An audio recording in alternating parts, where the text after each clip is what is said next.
Tayo po ay nasa series number 21. At ang atin pong series na ginagawa ay talagang ito ay napapanahon para po sa ating paglilingkod sa atin pong mahal na Diyos. Kunting review po tayo kaninang umaga. Ang atin pong pinag-aralan, atin pong tinuklas kaninang umaga ay tungkol sa Passover Feast. Na ito po ay gawain ng mga Israelita noong unang panahon.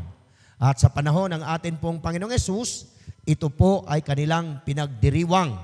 At ang pagdiriwang na ito, isang pagtanaw ng kasaysayan sa unang panahon sa atin pong mga magulang, na ito po ay mayroong kinalaman sa pagliligtas ng atin pong Panginoon.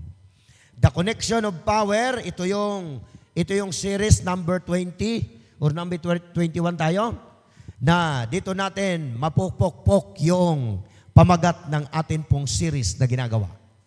At atin pong pakatandaan, mga kapatid, doon po sa aming mga kaibigan na medyo late sa atin pong series, manood po kayo doon sa ating YouTube channel. Naroon po lahat yan. Ang atin pong kitext, siyempre Daniel 12 verse 1, at ang atin pong buong kasaysayan ng pansanlibutan ay nababalot sa aklat po ng Daniel. At dito po sa panahon na ito, sa aklat po ng Exodus, ay makikita natin na kung ano ang gawain ng atin pong Panginoon. So yan po yung warm-up na ginagawa natin sa atin pong mga topiko na ginagawa po natin. Dito po sa Connection of Power o Power of Connection, ito po yung pagsasalin ng leadership o pagsasalin ng kapangyarihan bilang namumuno na mula sa panahon ni Moses hanggang sa panahon ni Joshua.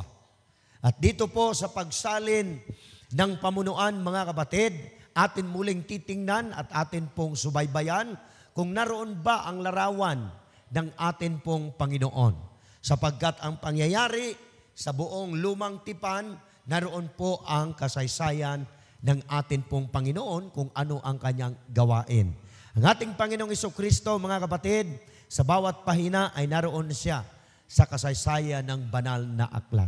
So tutunghayan po natin, yun pong ating series number 21, sapagkat ito yung pagsalin ng kapangyarihan, pagsalin ng leadership mula kay Moses hanggang kay Joshua. At alam po natin, mga kapatid, na ang pagsalin na ito ay hindi basta-basta, sapagkat ito po ay kailangan mong i-anoint ang isang tao para magpapatuloy sa harapan ng atin pong Panginoon. Subalit bago po natin siya babaybayin at bago po natin siya tapusin sa loob ng ilang mga minuto lamang at dudugtungan natin siya mamayang madaling araw, sapagkat na doon po lahat ang buong kasaysayan ng pagsalin ng kapangyarihan at leadership ni Moses papunta po kay Joshua. Tayo po'y manalangin. Dakila po naming Diyos o Amang Banal, kami po ay magpapatuloy sa gawain na ito. Bigyan po kami ng kaunawaan, karunungan, na ito po ay nagmula sa inyo. At lahat ng amin pong mapakinggan ngayong hapon, ito po ay magiging pagpapala ng lahat. Marami pong salamat, Panginoon, sa inyo pong mga paalaala, at marami pong salamat sa karunungan at kaalaman at sa bawat pahina ng banal na kasulatan naroon ang larawan ng amin pong Panginoong Hesus. Salamat muli sa inyo pong pagtugon sa amin pong mga dalangin sa pangalan ng amin pong Panginoong Hesus. Amen. From Moses to Joshua. Ang leadership, kapatid, hindi basta-basta yan. Ang pagiging elder ng iglesia, hindi po maliit na tungkulin, kundi napakataas na tungkulin ng mga anak ng Diyos na inatasan para maging leader ng isang pamunuan o leader ng atin pong mga iglesia. Lalo tigit, leader ng atin pong denominasyon. Sa pamumuno ni Moses, sa kanya pong bayan na mula sa Ehipto na ito ay pinalabas ng Diyos, ay atin muling matutunghayan ang ibayong klaseng pagtuklas na ito ay mayroong kinalaman sa bayan ng Diyos kung paano ilalagay sa mabuting kalagayan. Atin pong basahin yung mga talata natin, kapatid. At huwag niyo pong kalimutan, sa bawat talata mayroon pong iniiwan ang atin pong Panginoon dyan. At sa bawat talata na atin pong babasahin, kailangan ito po ay maitanim natin sa atin pong mga isipan. Josue 8:30. Nang magkagayoy ipinagtayo ni Josue ng isang dambana ang Panginoon, ang Diyos ng Israel, sa bundok ng Ibal. Pansinin po natin, sapagkat napakalayo na yung mga talata na yan, kapatid. Pero atin pong tutuklasin sapagkat kung ano ang ginawa ni Moses, ganun din ang ginawa ni Joshua o ni Josue alinsulod sa patakaran ng atin pong Panginoon. Atin pong pagkatandaan na si Moses hindi nakarating sa lupang pangako at ang kanyang ipinagpatuloy na hangarin ay si Josue. At alam natin, kapatid, na bago makatawid sa ilog ng Jordan, naroon ang isang bayan na kanilang katunggali. Ito yung bayan ng Jericho. At bago sila makakapunta at makakatawid, kailangan nila ng isang basbas, isang pagpapala, isang pag-iingat na kailangan nilang maranasan mula sa Diyos sa papaanong paraan. So kailangan nilang manghandog, kailangan nila ng pagbigay palubag loob sa Diyos para sila'y pakinggan at para ipaabot ng Diyos sa kanila na bago sila tatawid sa ilog ng Jordan, patungo doon sa isang siyudad ng Jericho, mayroon silang dapat gawin na ito ay maitaas ang pangalan ng atin pong Panginoon. Sundan natin, mga kapatid, maganda to. Cross live tayo sa ating mga kaibigan, Hope Channel Negros. Ganun din sa atin pong mga kaibigan, kapatiran po natin, na ito po ay patuloy na sumusubaybay, nakikisa sa atin pong gawain. Anyayahan po namin kayo, mga kapatid. Ang atin pong maitutulong sa gawain na ito, mula sa week of prayer natin sa mga kabataan, atin pong suportahan. Lahat ng mga magulang, ibigay natin ang suporta sa atin pong mga anak. At sa lahat po ng mga leader ng iglesia at ang buong samahan ng iglesia, ay ibigay po natin ang buong suporta sa namamahala dito po sa ating iglesia sa Imus, Baljo. Tuloy tayo, mga kapatid. Diyan po ay sa bundok ng Ibal. Kung atin pong mapapansin, anong bundok na Ibal na yan, na ito ay naroon ang atin pong Panginoong Hesukristo. Tuloy tayo. Gaya ng inutos ni Moses na lingkod ng Panginoon sa mga anak ni Israel, gaya ng nasusulat sa aklat ng kautusan ni Moses na isang dambana na hindi hinitsurang mga bato. Ang tinutukoy dyan, kapatid, isang dambana, isang handugan, isang bundok na tinutukoy na hindi hitsurang gawa ng mga kamay o pinagbuhatan ng anumang mga bakal. Ito po ay tumutukoy at tinitingnang mabuti ng kasaysayan kung sino ang binabanggit ni Moses diyan sa mga talatang iyan sa aklat ng Josue. Tuloy tayo, mga kapatid. Sino mang tao ng bakal o kanilang pinaghandugan sa Panginoon ng mga handog na susunugin at pinaghainan ng mga handog tungkol sa kapayapaan. Peace, pakikipag-ayos, pakikipag-sundo. Ngunit ito ay tumatanaw sa dambana, handugan na hindi gawa ng mga kamay o anumang bakal. Ibig sabihin, ito po ay future na tinitingnan dito ni Moses na siyang ginagawa sa panahon ni Joshua sa pagsalin niya ng leadership niya para ito ay makatawid sa ilog ng Jordan. Tuloy tayo. At ang buong Israel at ang kanilang mga matatanda at mga pinuno at kanilang mga hukom ay tumayo sa dakong ito ng Kaban at sa dakong yaon sa harap ng mga saserdote, ng mga Libita na nagdadala ng Kaban ng tipan ng Panginoon, ang mga taga-ibang lupa na gaya rin ng mga taga-roon. Kalahati nila ay sa harap ng bundok ng Gerizim at sa kalahati nila sa harap ng bundok ng Ibal. Tandaan natin, mayroong dalawang bundok na binabanggit po rito. Una, ito po ay Gerizim. Pangalawa, ito po ay bundok ng Ibal. Ang bundok na dalawa na ito yung madalas banggitin ng atin pong Panginoon tuwing kausap niya ang kanyang mga alagad. Anong mayroon sa kasaysayan ni Josue sa pagsalin ng kapangyarihan at leadership ni Moses, sila ay tatawid sa ilog ng Jordan patungo sa siyudad ng Jericho na kung saan hindi sila basta-basta papapasukin. Subalit ang pangako ng Diyos, kailangan itong gawin para ang kanyang bayan ay makarating sa lupang pangako. Dito tayo, kapatid. Bago tumawid at bago papasok sila ni Josue, doon po sa siyudad ng Jericho, tatawid sila sa ilog ng Jordan. Kailangan pumili si Josue sa lahi ni Israel ng 12 leader. Pansin ninyo mga kapatid. Narito, ilalagay ko sa harap ninyo sa araw na ito ang pagpapala at ang sumpa.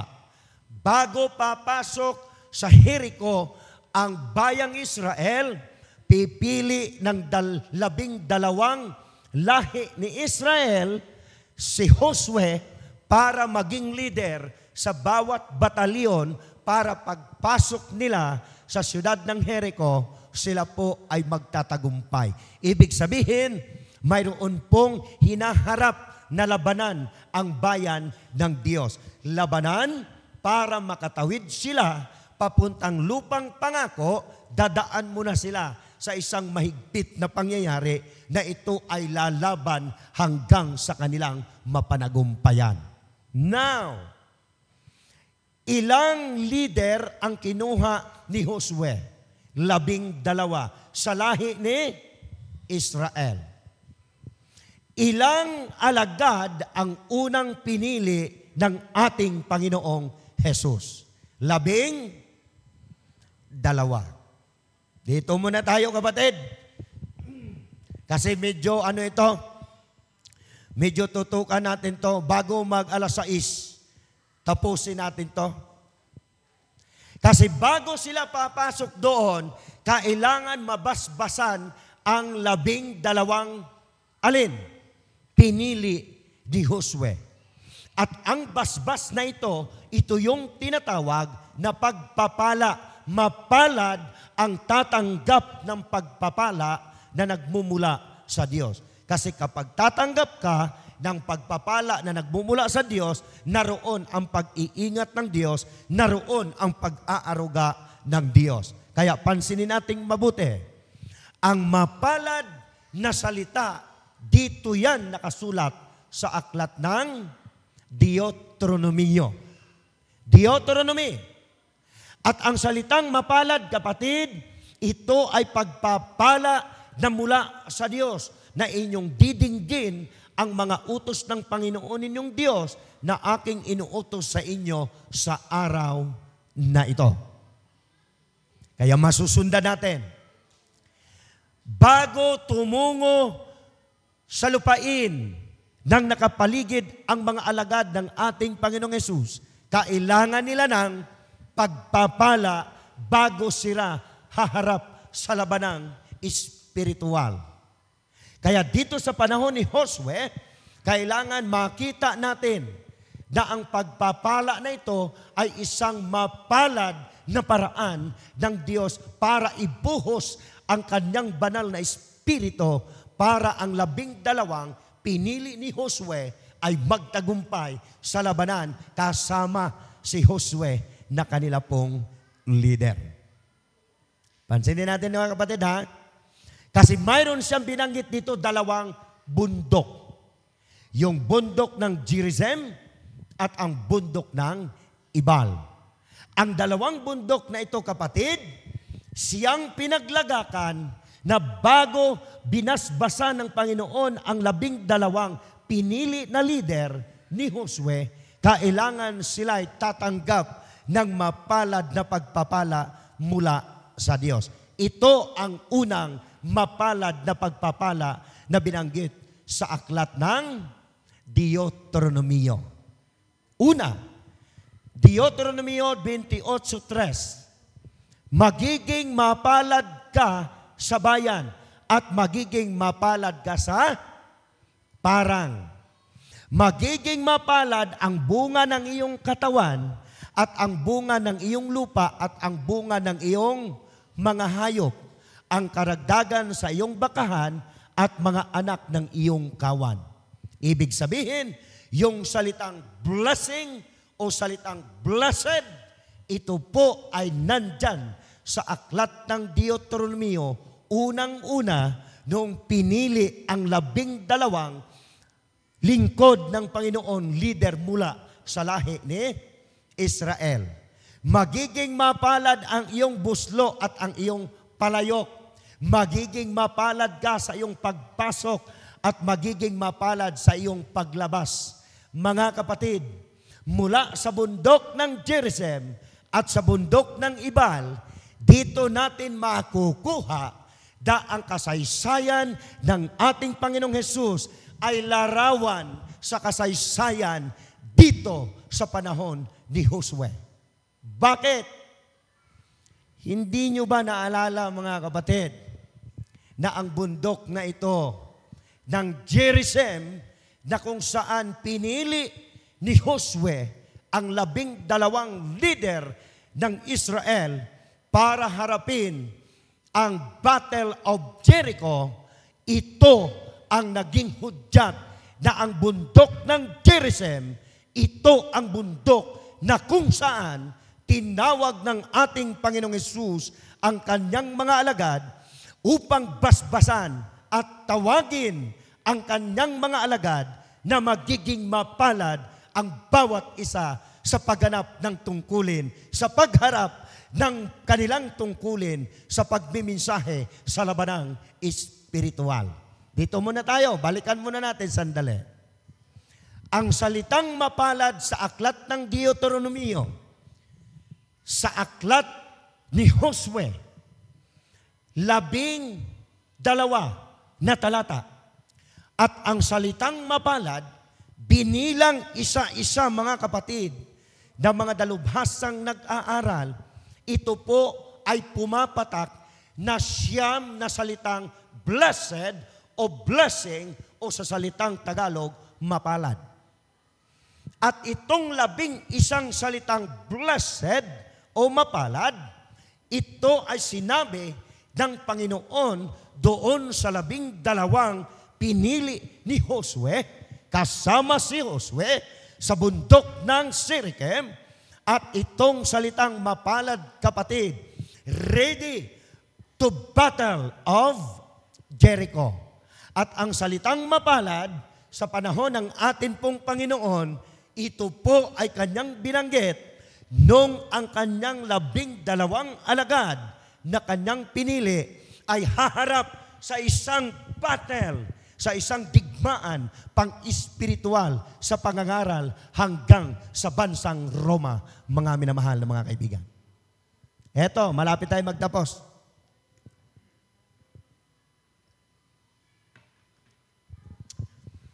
Bago lumusob sila ni Joshua sa bayan ng Jericho, 3 beses muna silang nag-attempt kung ito ba ay magtatagumpay o hindi. Ibig sabihin, 3 beses sinubukan ang bayang Israel, ang 12 pinili ni Josue, para kung ito ba ay tapat sa Diyos, sapagkat ito ay binuhusan ng banal na espiritu at ang mga mapapalad ay nandyan sa 12 lahi ng Israel na pinili ni Josue. Tanong, ilang beses tinukso ang ating Panginoong Hesus. 3, bago lumusong ang 12 leader ni Josue sa ilog ng Jordan, dumaan muna sa ilang subukan kung ito ba ay tunay na sa Diyos na naglingkod at mayroong katapatan. Bago ang ating Panginoong Hesus humarap doon sa kanyang ministeryo, 3 beses muna siyang sinubukan ng kanyang kaaway para sa bagong haharapin ng kanyang ministeryo. Lahat po yan, kapatid, magkaakma. The power to connection, ang atin pong tinutuklas, ang larawan ng ating Panginoong Hesus sa kasaysayan ng creation at sa kasaysayan dito sa bagong tipan. Tuloy tayo, malapit na tayo. Matapos, kapatid. Dito masusubukan at dito makikita natin na kung 12 talata na masumpungan sa aklat ng Deuteronomio at 9 na mapalad na salita ang nandyan sa aklat ng Josue at Deuteronomio, dito makikita natin sa Matthew 4 ang 3 beses na pagtukso ng kaaway ng Diyos sa ating Panginoon.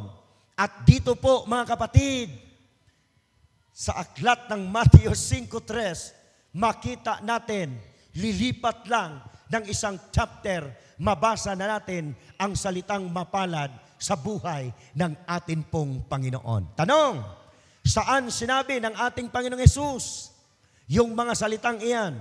Doon sa kanyang 12 alagad.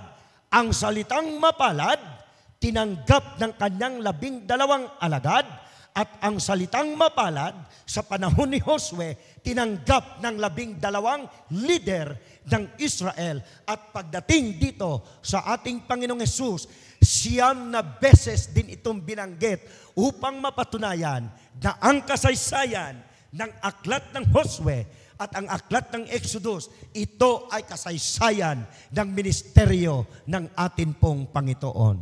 Unang mapalad, kapatid, sa panahon ng ating Panginoong Hesus, mapalad ang mapagpakupabang loob sapagkat kanila ang kaharian ng langit. Mapalad ang mga naghinagpis sapagkat sila'y aaliwin. Mapalad ang maamo sapagkat mamanahin nila ang lupa. Mapalad ang nagugutom at nangauuhaw sa katuwiran sapagkat sila'y bubusugin. Mapalad ang mahabagin sapagkat sila'y kahahabagan. Mapalad ang mga malinis na puso sapagkat sila'y makakita sa Diyos. Mapalad ang mapagpayapa sapagkat sila'y tawaging mga anak ng Diyos. Mapalad ang mga pinag-uusig dahil sa katuwiran sapagkat sa kanila ang kaharian ng Diyos. Pinakalas na mapalad. Mapalad kayo pagka kayo'y inaalimura at kayo'y pinag-uusig at kayo'y pinagwikaan ng sari-saring masamang pawang kasinungalingan dahil sa akin ang salitang mapalad, ang orihinal doon pa sa lumang tipan na ito ay dala-dala ng ating Panginoong Hesus sa bagong tipan. Kausap niya ang kanyang mga alagad sa bundok ng Sirikim sa panahon ni Josue. Kausap ng mga alagad ng ating Panginoong Hesus sa bundok ng mga ulibo, na ang bundok ng ulibo, kapatid, siyang dating bundok ng Sirikim na kung saan naroon kausap ng ating Panginoon ang kanyang bayan. Kapatid, sa bawat kasaysayan, sa bawat pangyayari, yan po ay makikita natin sa buhay ng ating Panginoon. Kaya ang buhay ng ating Panginoon, mula sa creation, hanggang sa Exodus, hanggang sa aklat ni Josue, hanggang sa susunod pang mga aklat, makikita natin na ang kasaysayan ni Kristo ay naroon na sa lumang tipan. Iba nga lang ang gumaganap. At pagdating sa kanyang kapanganakan, tandaan natin, kapatid, sa panahon ni Moses, sa pag-ahon mula sa tubig, ang bayan ng Diyos naging mapalad dahil sila'y iahon mula sa pagkaalipin. Pagdating ng ating Panginoong Hesus sa 12 pagkatawag ng kanyang mga alagad, ang bayan ng Diyos mapalad sa espiritual na kalagayan dahil iaahon tayo ng Panginoon sa pagiging makasalanan. Mga kaibigan, mga minamahal po naming mga kapatid, tuloy lang tayo sa series na ating ginagawa. Walang kukurap sa bawat pahina ng banal na kasulatan sapagkat ito ay nagtuturo sa ating Panginoong Hesus kung kailan magtatapos ang kasaysayan at yugto ng kanyang pagbabalik. Kailan magtatapos ang lumang tipan? Kailan magtatapos ang bagong tipan? Dito babalik ang ating Panginoong Hesus sa atin pong henerasyon. Kaya sinabi niya, mapalad kayong mga nagtagumpay, mapalad kayong mapagpakumbaba, mapalad kayong nagtiis sapagkat mamanahin po ninyo ang kaharian ng langit. Maganda mga kapatid. Subaybayan po natin ang bawat series na atin pong ginagawa. Marami tayong mapupulot, marami tayong matutunan na ito po ay bahagi ng ating buhay at paglilingkod natin sa ating mahal na Diyos. Ito po ang ating dalangin sa pangalan ng ating Panginoong Hesus. Amen.